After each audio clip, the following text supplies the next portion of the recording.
provider of macroeconomic forecasts, research, data services, and consulting. We originally formed in 1981 as a joint venture with Oxford University, and while we maintain close links to the university through our management board and empirical approach to research, we are completely independent. Our 90 full-time economists cover 190 different countries, 100 industry sectors, and over 3,000 cities and regions. And today I'm joined by a key member of our global macro team, Ben May. Ben joins us as one of our senior Eurozone economists from Capital Economics, and previously to that, the Bank of England.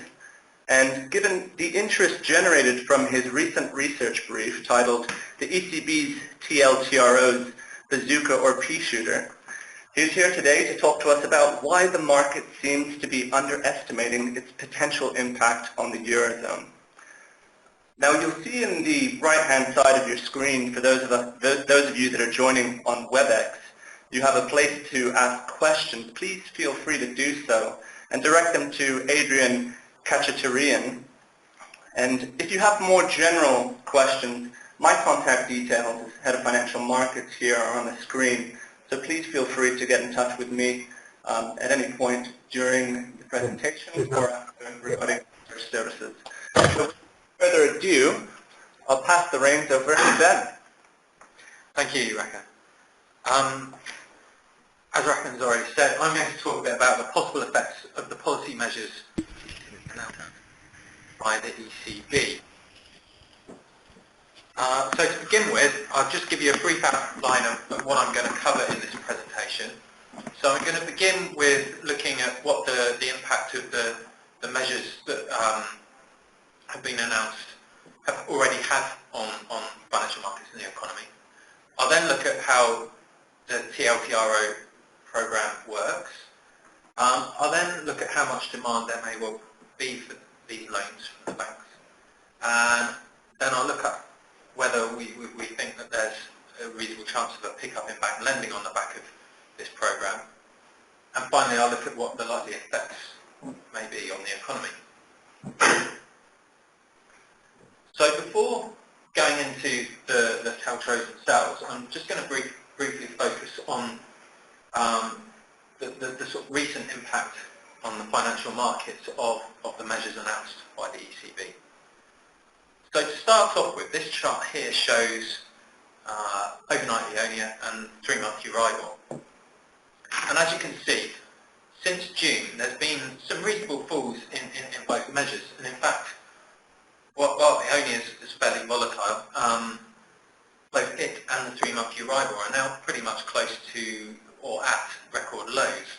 So in that sense, I think it's fair to say that the measures that the ECB announced have had some success. Just as importantly, long-term yields have also fallen, and the declines have been particularly apparent since the June meeting. Now, as this chart shows, the yellow line is the forward curve for treble A-rated sovereigns in the Eurozone. And as you can see, relative to the May and June meetings, at 10 years, this forward rate is now about 35 basis points lower, so a not insignificant amount. Now, admittedly, part of that's down to international factors. So the equivalent 10-year US yield has fallen by about 10 basis points.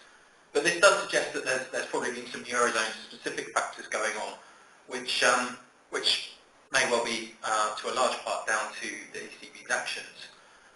For instance, it may well be that the markets are expecting the TLTRO program to be a success and it to provide banks with a significant amount of money that they may well pump into the sovereign bond market.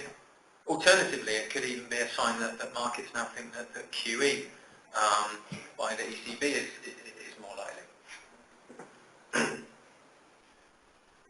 But despite these reasonable falls in interest rates, the fall in the euro has arguably been, until recently anyway, been a little more muted. Nonetheless, I think it's important to note that the upward trend in the exchange rate over the past year or so, which is apparent in this chart, has come to an end. and certainly if the ECB hadn't announced a barrage of measures in June, I think it's fair to say the euro would have reversed some of those initial falls that we saw in May. And I think the final point to note is that clearly the exchange rate is also driven by other factors, and the recent weakness of the GDP figures in the US, for instance, could be another reason why perhaps the fall in the euro is a bit more muted than maybe the ECB might have hoped for.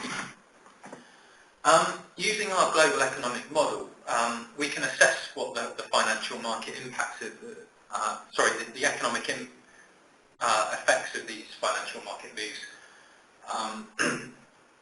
is likely to be. And while it's fair to say that these should have had a positive impact on, or will have a positive impact on the economy, they're fairly small beer in the grand scheme of things, and they don't really change the fundamental outlook. But in theory, though, the TLTRO program has the potential to have a much more significant impact on the economy.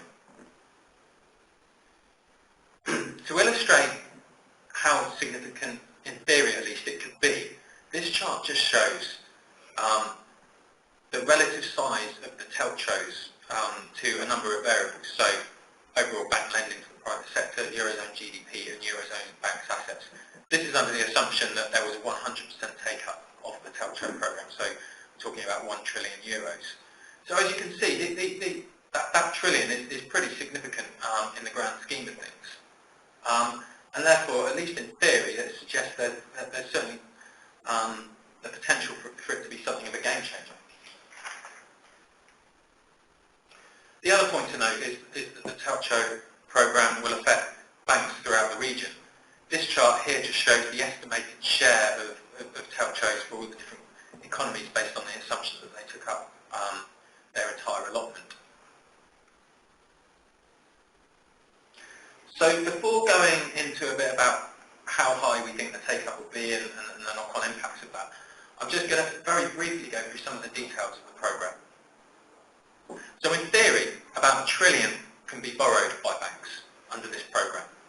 Up to 400 billion can be lent in the first two TLTROs, which take place in September and December. And then around a further 600 billion can be lent out by the ECB at 6 subsequent auctions, which take place over an 18-month period in 2015 and 16. All the loans will mature in September 2018, so that means that the first TLTRO will have a maturity of about 4 years.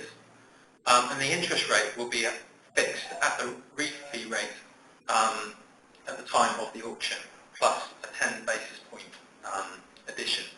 So that means, under the assumption that the ECB don't increase interest rates for the foreseeable future, you've got a guaranteed interest rate of 0.25% to pay. Banks' borrowing limits on the first two auctions are based on the amount of outstanding lending to the private sector that they had as of April 2014. But then the subsequent entitlements will depend upon how much they've lent relative to a benchmark beyond May. Finally, there are conditions that must be met to avoid having to repay these loans early. But as I'll talk about later, we don't think that these are especially onerous. Of course, it's uncertain how much demand there will be for these loans. And on the face of it, you can perhaps make a reasonable case to suggest that it could turn out to be a bit of a damp squib. After all, for many banks, the priority is still to deleverage and reduce the size of their balance sheets. So even offering quite attractive loans might not really particularly encourage them to borrow more.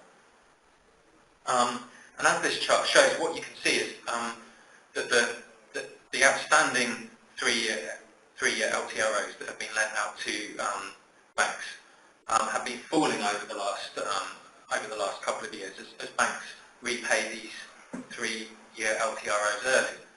So it's not clear why banks, on the face of it, will be rushing to take up this TLTRO scheme.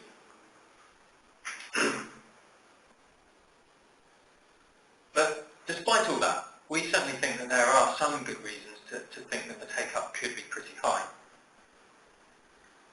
First of all, we think the basic premise of the scheme suggests that the ECB is to a certain degree admitting that perhaps the stress tests and AQR have gone a little bit too far and have perhaps discouraged banks too much from lending to firms. If that's the case, then essentially the ECB are perhaps tacitly agreeing that that's gone a bit too far and are giving banks perhaps some encouragement to take up this scheme and use it to pass on and lend to businesses. So in that sense, you could perhaps argue that there's not going to be a huge stigma to taking out these loans. More importantly, though, I think the interest rate looks enticingly low. Admittedly, banks might be able to borrow slightly more cheaper from the ECB by taking out 3-month LTROs and repeatedly rolling them over. But if you believe that the ECB will end its fixed interest rate loans and might potentially increase interest rates over the course of the next 4 years, then it may well be the case that these TLTROs are rather cheaper than doing that. And in addition to that, it's obviously rather more convenient borrowing for a 4-year period rather than repeatedly rolling it over. In addition, having taken a closer look at the conditions of the programme, we don't think that they're particularly onerous. In other words, most banks probably won't have to dramatically change their lending behaviour in order to be able to avoid paying these loans back early. The final point to note is that even if perhaps banks misjudge the situation and find that they can't make much money out of these loans, which we think is unlikely, they can repay these loans early. So that's perhaps another reason why banks might be prepared to borrow quite heavily in the short term. So based on all this, we think that the take-up is likely to be pretty high. Nonetheless, it's important to bear in mind that whilst up to $1 trillion could be borrowed by banks over the coming year or two, there's going to be this offsetting impact on ECB lending to banks associated with the 400 billion or so repayment of 3-year LTROs, which will take place in January and February. So this chart essentially shows plausible profiles for ECB lending to banks based on a number of different assumptions. So the bottom line shows what would happen to bank lending to the ECB if, over the coming years, as the banks pay back those 3-year LTROs under the assumption there was no take-up. And then the lines above show what would happen to lending under various assumptions of the different take-ups. But I think what's clear from this is even if there was a take-up of about 50%, we'd still see lending being either a bit lower or broadly in line with the current amount of ECB lending to banks for the next couple of years.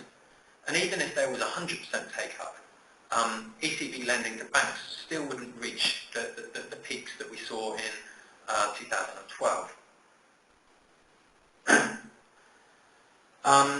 So in other words, perhaps the stimulus that this new programme will provide might be a bit smaller than the trillion headline figure suggests. The next point to note is that there's no reason why supplying cheap credit will automatically lead banks to lend more to firms. As I've already said, the lending conditions aren't particularly onerous, and it may well be that banks, even if banks do take up this money, they'll use it to fund other things.